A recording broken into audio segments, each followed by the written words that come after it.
Hello, you guys, and welcome back to another episode of Any and There's Always a Disney Guy.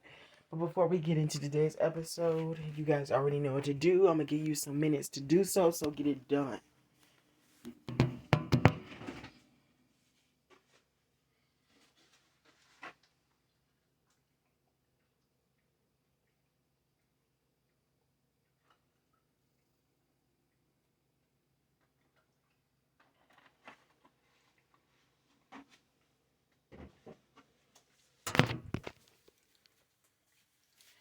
Okay, so you guys, we are going to be reviewing Miss Marvel episode 1. So, oh my god, man, I lost it. I'm so sorry, you guys. I lost the review. But I have not watched Miss Marvel, actually. So mainly, this is my opinion. Um, I think the show is good, but I just don't want to watch it. Like, honestly, there's just some things you want to watch, but then there's just some things you don't want to watch, if you get what I mean. But let's get into it.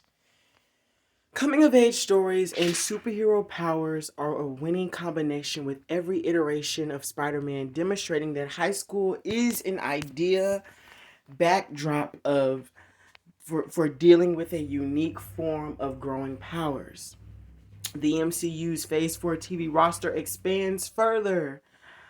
The introduction of Kamala Khan in the vibrant first episode of Miss Marvel, where else the recent um MCU series Moon Knight avoided even mentioning the beloved Avengers characters Miss Marvel takes a significantly different approach with its lead character, literally wearing her Captain Marvel fandom on her sleeve.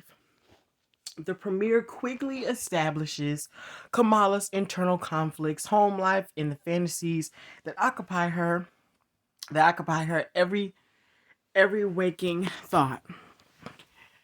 Preview clips have revealed the significant changes from the source material regarding the origin of Kamala's powers and how they manifest, which Kevin Feige has already addressed.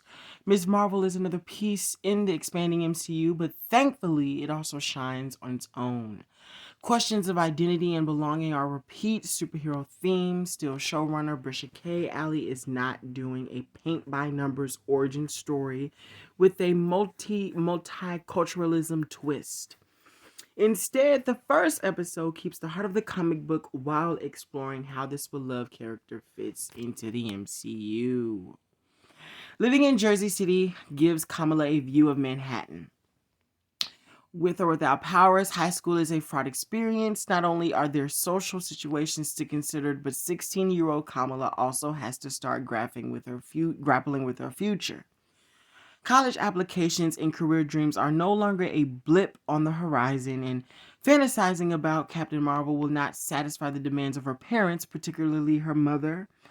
Often, superheroes are torn between their powers and obligations, but Kamala's divided self is evident in the first scene with her family. The immigrant story is at most overt during an errand run montage that doesn't shy away from the various clothing and food stores Kamala goes to with her mother, Maniba.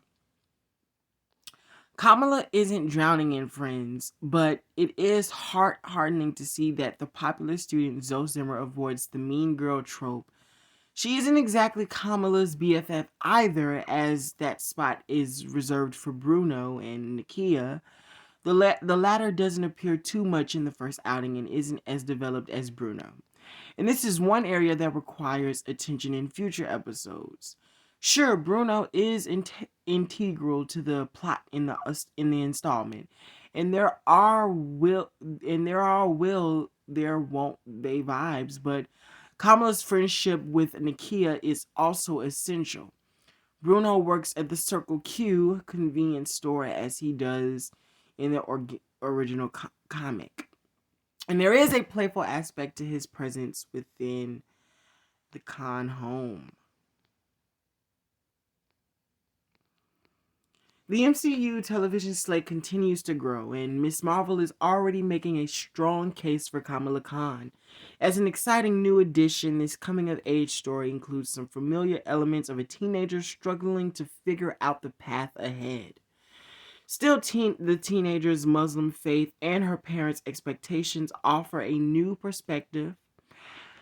Directors Adil and B- Bilal, I hope I'm saying that right, immediately pull us in with solid visual flourishes, and Aman Vellani is also an arresting lead.